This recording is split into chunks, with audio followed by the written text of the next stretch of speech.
Morning. You know, last video I did, if you look at it, I'm in a semi-formal shirt sitting in front of my bathroom door. This is basically the best backdrop I got in my house. And like going through that, I check my notes and say, lost my place, a couple of things like that. And this is actually a church-funded project. I've got a very small church. I went and say, hey, basically, this is the project. Oh, sweet. What do you need from us?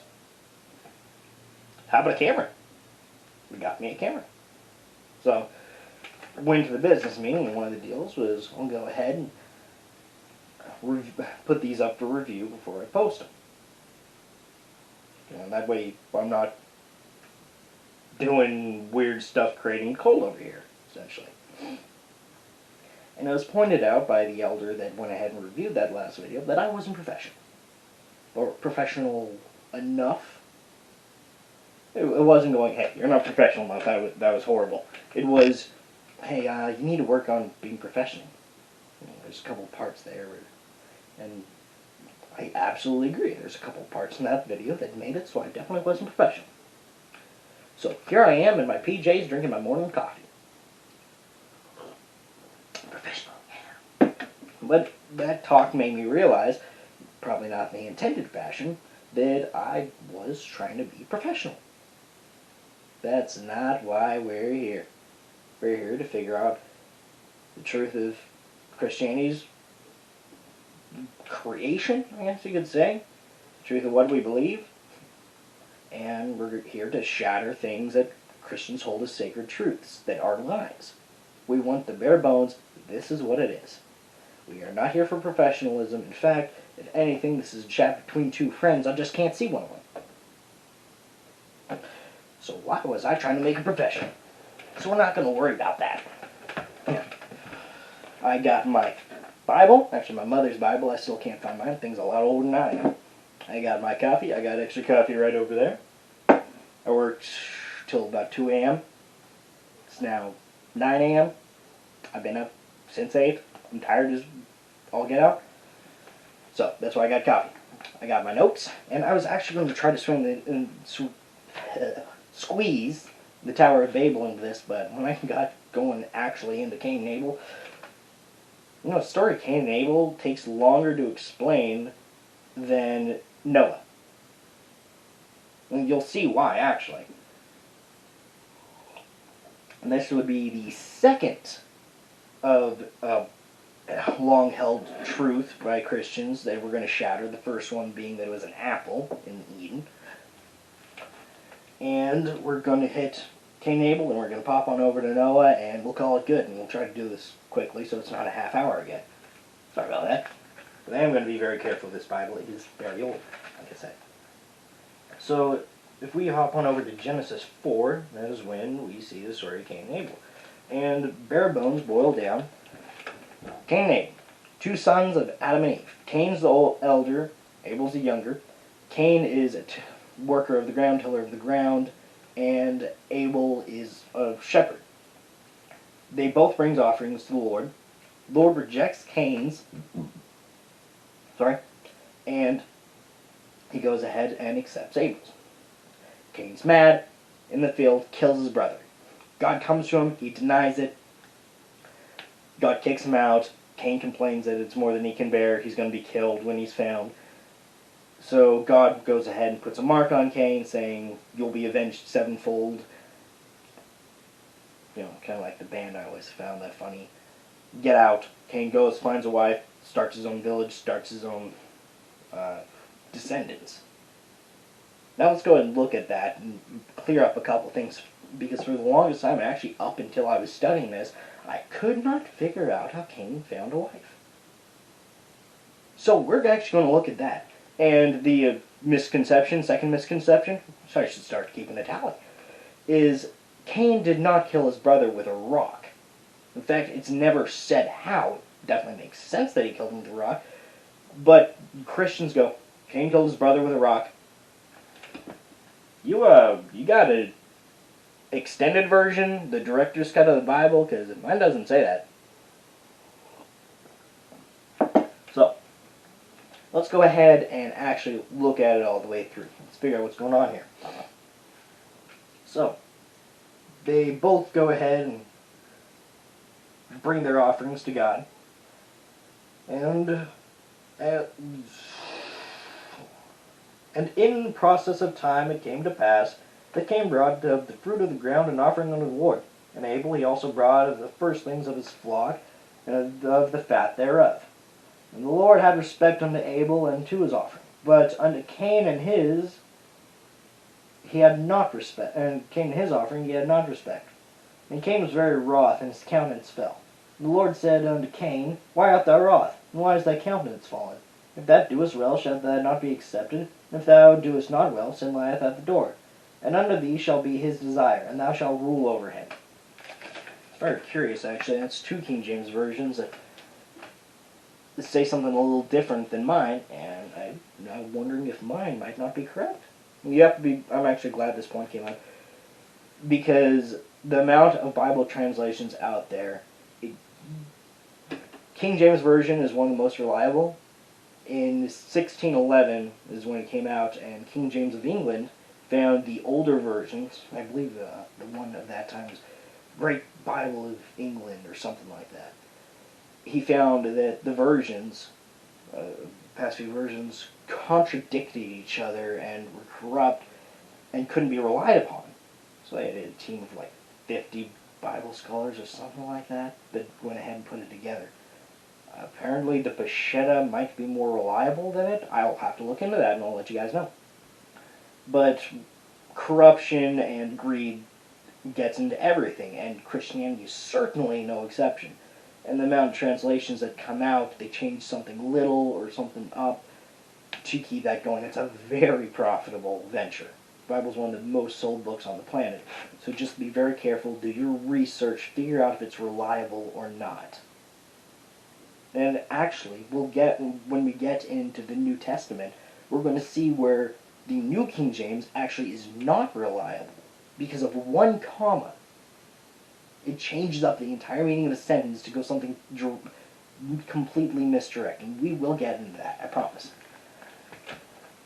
So, but in my Bible, and again, I'm going to have to look in that, the his is actually Abel, which makes a lot of sense, because it doesn't really understand here where it's saying his, but we know Cain was the firstborn. It says that from the beginning. And God here is almost comforting him. He's not saying, you failed once, your birthright's beginning takeaway. These firstborns back in the day, right? Actually back until before the world modernized, for lack of a better term, the firstborn was the heir. And if you messed up badly, to have that birthright taken away, that was a major deal. Here, God's almost going, don't worry about it. If you do well, you will be accepted. And he is right here, and unto thee shall be his desire, and thou shalt rule over him. You are still above your brother. You are still the firstborn. That's not taken away. And Cain talked with Abel and his brother, and it came to pass when they were in the field that Cain rose up against Abel his brother and slew him. And the Lord said unto Cain, Where is Abel thy brother? And he said, I know not. Am I my brother's keeper? And he said, What hast thou done? The voice of thy brother's blood crieth to me from the ground. And now art thou cursed from the earth, which hath opened her mouth to receive thy brother's blood from thy hand. When thou tillest the ground, it shall not henceforth yield unto thee her strength. A fugitive and a vagabond shalt thou be in the earth. And Cain said unto the Lord, My punishment is greater than I can bear. Behold, thou hast driven me out this day from the face of the earth. And from thy face I shall be hid, and I shall be a fugitive and a vagabond on the earth. And it shall come to pass that every one that findeth me shall slay me. The Lord said unto him, Therefore whosoever slayeth Cain, vengeance shall be taken on him sevenfold. The Lord set a mark on Cain, lest any finding him should kill him. And Cain went out from the presence of the Lord and dwelt in the land of Nod on the east of Eden. And Cain knew his wife, and she conceived and bare Enoch, and he built a city, and the name of his son Enoch. blah, blah, blah, down the generations. And Adam knew his wife again. She bare a son and called his name Seth. For God said, She hath appointed me and seed instead of Abel, whom Cain slew. And it's said that we understand that Adam and Eve had many children. Now, here's the questions that go into that, because at first glance it's incredibly straightforward. Then you hit the fact that Adam and Eve were the first people on earth. And so that's when you have to go, hold on a second. Now remember, as I said in my last video, this is something about common sense. Does it make sense? Does it conflict? And right now this definitely conflicts. So let's see if there's a reason for it. And actually this confused me for years until I started researching it when I was preparing for this video. So this is not something that is like widely understood, because this baffles a lot of Christians. And again, we need to go ahead and make sure these stories make sense. And if it doesn't, then we should really evaluate whether or not we should be Christians. Again, this isn't much putting Christianity on trial as answering questions. So, let's go ahead and take a look at that. That's done.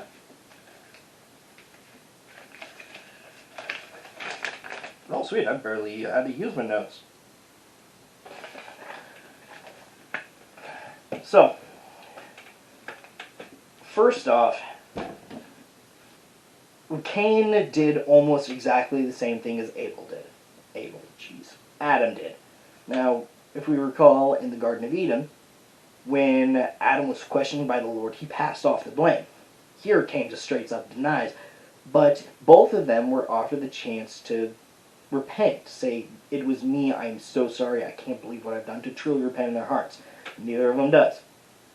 And Cain actually objects, which I've always found funny, and if you look from a standpoint of justice, then we've got the phrase, let the punishment fit the crime. And definitely we can see Cain does. But how many times is someone who is guilty and not sorry for what they've done actually accepting of the penalty? They often argue against it. Oh, it's too much. And so that's exactly what Cain does. Now, this brings up the question, though, why he was worried that people would kill him, and how he was able to find a wife. There's several theories. Now, first and foremost, we don't actually know, and we got two main theories here. Two main sections of theories, and I realize now I skipped over why Cain's offering was rejected. Now, we don't know. This is what we know for certain. Factually, the Garden of Eden, still there, guarded by a flaming cherubim, or a cherubim with a flaming sword. I'm sorry, see how I almost messed up right there? You gotta be very careful. And we know Cain killed his brother, was thrown out. Okay? And we know that afterwards, Eve had a son that basically she went, now he will take over where Cain has fallen. Now, the offering, we don't know why it was rejected. The most plausible theory is if we look further on in Exodus and Leviticus, we get into sin offerings. And lamb was a sin offering. And it actually ties into the New Testament. When Jesus is born, and when he sacrifices himself, he's regarded as the Lamb of God, who has come to take away the sins of the world. When we get into the New Testament, we will go into that further. And there's a lot of symbolism in the Bible. Not symbolism as this is only a symbol. This is a actual event that ties in symbol, but has symbols in it that ties into later on in the Bible. Very, very few things in the Bible happen just as symbols. So, remember that. Now, we know that Cain brought the fruits of the ground, presumably fruits, vegetables, and the most plausible theory is this was for more of a sin offering. And so it was rejected because it wasn't, you need blood for sin offering, essentially. You need the blood of the lamb. Now, you don't kill the lamb and boom, now you're sinless. We'll get into that next because of why. But it is a sacrifice. It is innocent blood. I'm not saying if you've sinned, go out and kill your friend and sacrifice that blood. That is not what I'm saying. Yeah. But we know it was rejected. But at the same time, Cain isn't rejected. So you can be accepted. And your place as firstborn isn't disregarded. So the theory is he didn't bring an animal for the offering. We don't actually know. I had a pastor who visited the church 8 years ago. Jeez, I'm getting old. Who swore up and down that the reason Cain's offering was rejected was because it wasn't the first. He waited, as a farmer would, he went ahead and waited for the best. And Abel bought the first of his flock. But it doesn't say that. And if someone's swearing something up and down is the truth, and I'm looking going, do you have the extended version or the director's cut? Because my Bible does not say that. If you meet a Christian who swears up and down something's true and it doesn't say it in the Bible, you call them on it. Don't let that slide. There's, again, theories, but that theory is not truth. It's simply the most plausible explanation for something occurring. And Christians need to be very, very careful about substituting the truth with theories, because that's where you get into a whole bunch of trouble, which we will go into. Alright, so, plausible theory, it wasn't an animal. We don't know. But he wasn't rejected outright. He was actually kind of encouraged at the end. Second, and the juicier of the problems, is why were there other people? There's actually a few theories on that, and I went ahead and started digging because it didn't quite make sense. So let's make it make sense, shall we? Now, wrote down a few theories. First was, when man became mortal, God created more humans. That doesn't make a lot of sense. God would create more humans who, at that time, would be sinless. He doesn't punish those who aren't guilty. So that would be essentially, hey, the previous creations I went ahead and made, messed up royally, and now here, you're essentially breeding stock. Yeah, that wouldn't make a lot of sense, would it? The second was, Adam and Eve were humans in the garden, but there were more humans outside the garden that God created. And Adam and Eve were just the first. It's a plausible theory, but the problem with that is we run into the same problem as that last theory. God doesn't punish those who aren't guilty. And so he wouldn't drag an entire race down because the guys over here, they're special garden people, messed up. That doesn't make a lot of sense. It's more plausible than the last one, but again, it doesn't not say it doesn't say that he didn't create more people, but it doesn't say that he did. And he doesn't punish the innocent. And he really wouldn't damn the entire rest of the race because two people messed up. So, that theory doesn't make a lot of sense. We know that there were giants in the days because, and we get along to just a few chapters, which we'll run into soon. gotta remember, back then, I think Adam was 14 feet tall. Bible historians studied, tried to figure it out. Came up with, like, 14 feet tall. Eve was 12. These were big humans. So to us, they would be giants. So the theory is there could have been, that was referencing them being giants. In fact, look on David's story. I am running out of time. If you look at David's story, Goliath is towering. Towered over all. It's possible that, but we know there was giants. So the theory was that there was giants, and again, giants is what Cain married, and that's actually what my mom told me. You hit the same problem as the other two. Okay, there's giants and humans. There's our elves and orcs too. It runs the same problem. He's not going to punish those who didn't mess up. So here I am, confusing. Then I run into something, and it was actually blueletterbible.org, and Dan Stewart, and the reason I'm looking at this is because I want to get the name right, actually brought up something that made a lot of sense. Now, we have comparably very short lifespans. And we know Adam, when he died, was 990 years old. It's recorded. That's actually how we get a lot of Bible timelines. The Jews were very good at keeping track of their histories, generations. And it states he was 990 years old when he died. That is 10 times a very good human's lifespan. Can you imagine? Actually, I think that would kind of suck. Like, almost a millennia of living like this? So, as in our lives, we tend to think some things happen right after each other, right? Okay.